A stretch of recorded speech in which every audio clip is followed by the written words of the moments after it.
Қайырлы күн, құрметті әріптестер, сіздермен бірге Назым Оңғарбаевна. Бүгін мен сіздерге жасанды интеллекттің көмегімен 5 минутта қалай презентация жасауға болатынын көрсетемін.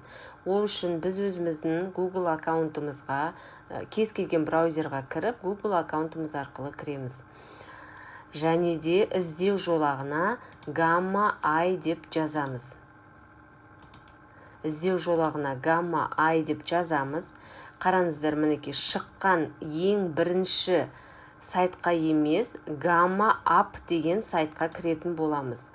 Кіргеннен кейін тіркелу жұмыстарын жасайсыздар, өздеріңіздің Google аккаунттарыңызды жазасыздар, далее батырмасын басып, осындай бетке шығасыздар. Тіркелгеннен кейін сіздерге осындай бет ашылады. Енді осы бет ашылғаннан кейін сіздер создать новый деген батырманы басасыздар. AI деп тұрады. Яғни жасанды интеллекттің көмегімен жасалынатын дүние. Создать новый батырмасын басамыз.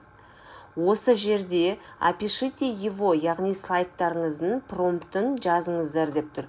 Немесе дайын жаңағындай Word документті қойсаңыздар, сіздерге жасанды интеллект презентация құрып береді.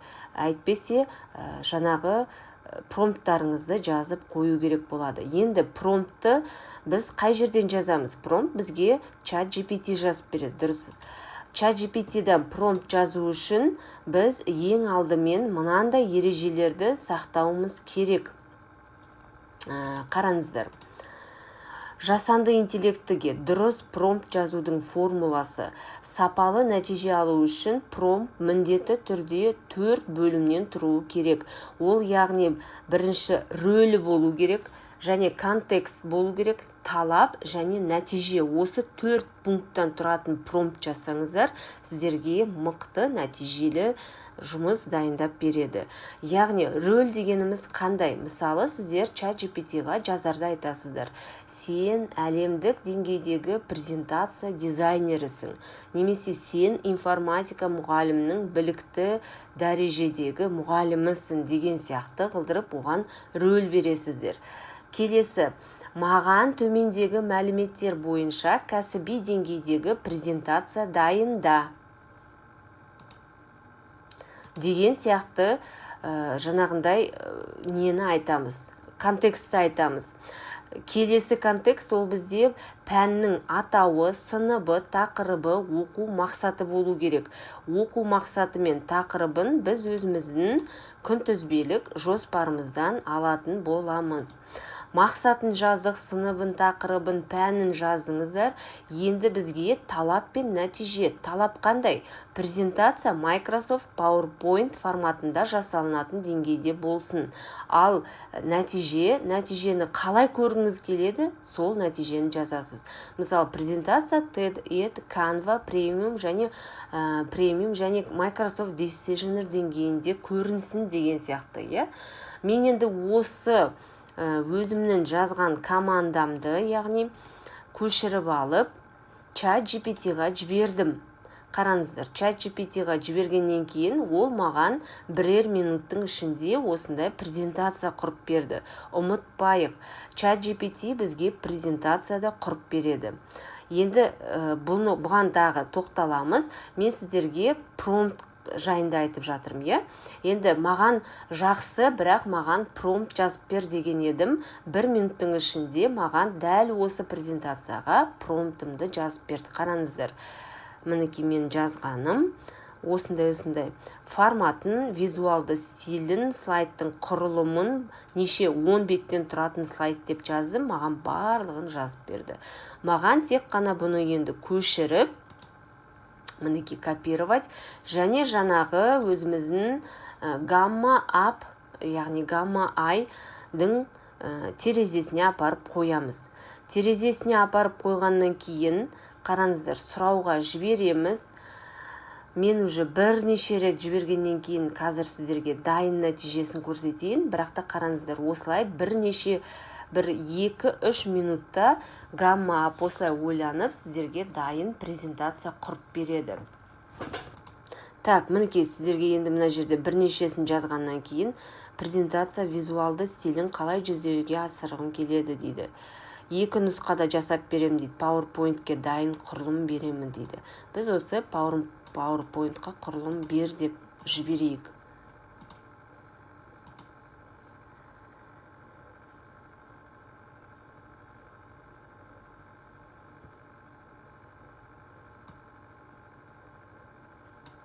Өңдеу режимін қосайық, иә?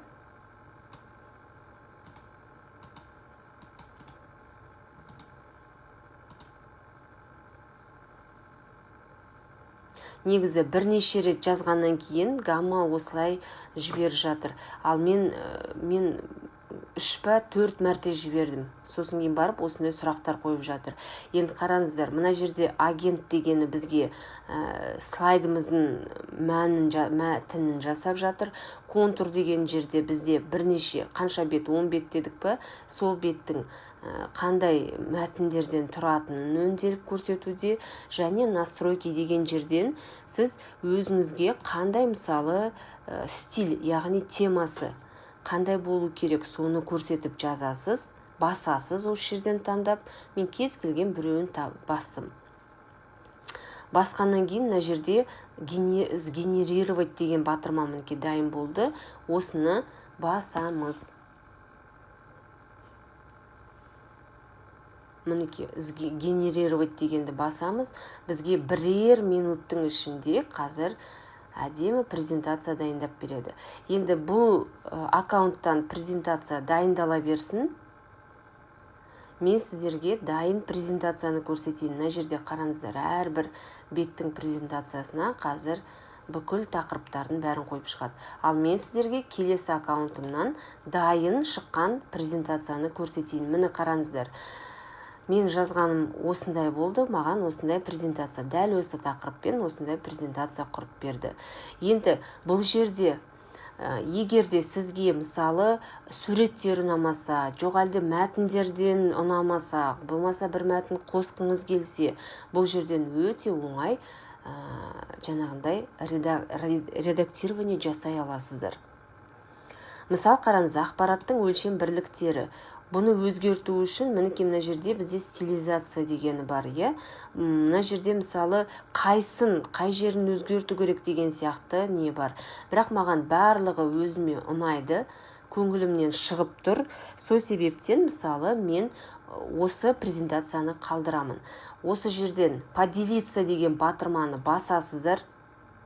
Поделицаны басқаннан кейін мінекей сіздерде экспорт, встроить, поделиться дегені бар. Поделиться ол, яғни осы гамма аптың ішінде ссылканы көрсету арқылы сіздер дәл осы презентацияны интернетті бар жерден көрсете аласыздар. Болмаса экспорт жасайсыздар. Экспортта сіздерден типті сұрайды. Қандай экспорт? PDF па, PowerPoint та ма, Google Slides та ма, PNG, сурет форматтарында ма деп. Бізге PowerPoint қажет. Сол себептен мен PowerPoint-ты экспортировать етіп бер деп айтамын. Мінекей. Экспорт PowerPoint жүріп жатыр. Мінекей. Қазір загрузканың ішінде менің презентациям шығады. Қараңыздар. Жаңағы жасаған презентациям, мен айттым ғой, бірнеше рет жасадым, сол себептен менде бірнеше ақпараттық өлшем бірліктеріне бірнеше презентациям тұр. Мінекей, жаңағы шыққан слайдым өзіме PowerPoint-қа келіп түсті. Осы жерден де өзгерістер енгізе берсеңіздер болады.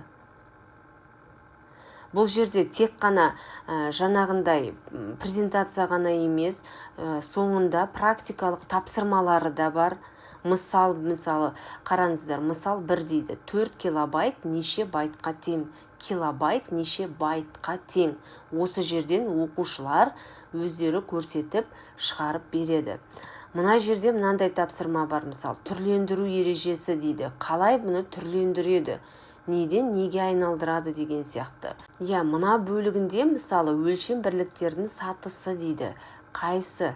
мінекей байт кішкентайынан бастап үлкеніне дейін сатымен көтерілген. Осы сияқты тапсырмалармен өзіңді тексер деген тапсырмалармен берілген. Енді ең бірінші жасаған слайдым менде мысалы мінекей осылай шыққан болатын.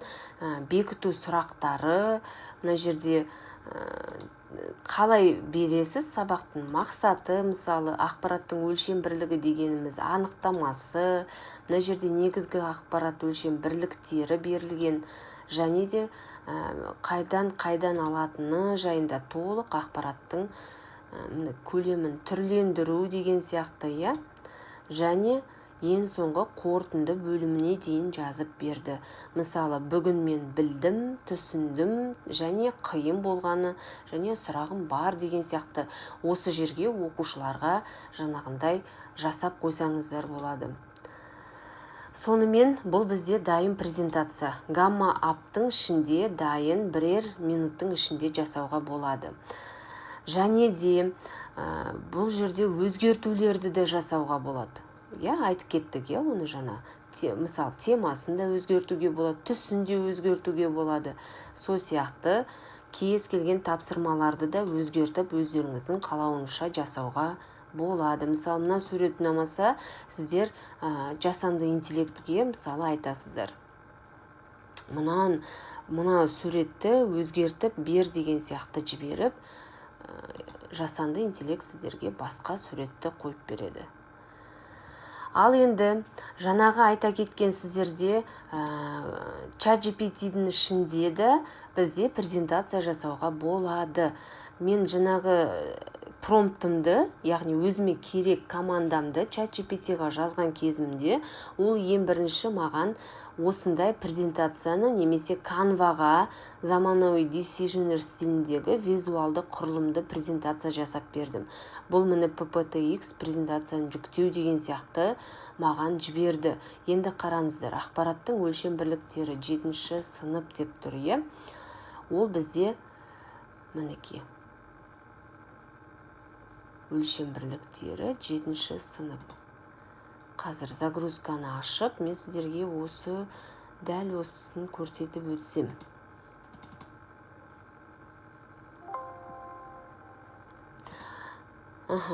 PowerPoint маған осы жерде ашық тұр екен ғой. Мінекей, ең бірінші беті ақпараттың өлшем бірліктері. Бұл менде ChatGPT-дің жасап бергені. Қараңыздар, тоже 12 беттен тұрады. Бірінші бет, екінші бет мақсаты, үшінші бет қызығушылықты ояту, төртінші беті жаңа тақырып. ChatGPT тоже өте жақсы жасайды. Мына жерде стильдерді басқаларын тағы да өзгертсек болады. Мысалы, мінекей әрбір әріптері барлығы өзгертіле алады, яғни редактирование жасай аламыз. Сонымен, мен бүгін сіздерге 2 түрін көрсеттім. Ол бірінші Gamma App арқылы және ChatGPT арқылы презентацияны 5 минутта өзіңізге қажетті етіп жасай аласыздар. Мынау менің жасаған жаңағы промптымды, дайын промптты мен Telegram арнаға жүктеп қойдым. Сілтемеге өтіп, сол жерден өздеріңізге көшіріп, сыныбын, тақырыбын өзгертіп жасай берсеңіздер де болады. Сіздермен бірге болған Назым Оңғарбаевна, игіліктеріңізге жарасын. Келесі видеода кездескенше сау болыңыздар.